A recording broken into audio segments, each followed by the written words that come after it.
I mean, how do their credentials stack up? Gareth has asked a question here. How do they stack up? Stephen's asked earlier, is there like a rating or scorecard we can use in some way when it comes to investing in any of these funds? I mean, Alice, do you have a view on that? Well, I mean, one of the issues with the industry at the moment when it comes to ethical investing and climate change investing is that it's sort of, I think of it as an industry that's very much at the start of its journey. We're sort of in the foothills of the whole ESG, even though it has been popular for a few years. It's still, as Moira was saying, it's only gone from 1% to 5% of users on the website that she's in charge of, investing in these funds, which is actually still quite small. So there is a lot of, I wouldn't go as far as to say it's the Wild West in terms of ESG credentials, but a lot of the industry hasn't agreed exactly how to define ESG. So this can be an issue, which is why sort of at the moment it does help to understand yourself the way that the terms are being used differently by different fund managers in different funds.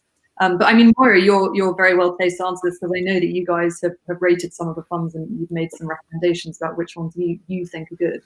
Yeah, well, Alice, I mean, when we tried to look into this area and thought we need to really try and educate people on this, we thought the first step is to find the funds, and there are 5,000 odd funds out there that investors could use, and I'm including open-ended funds and investment trusts and the passive investments called ETFs in that too.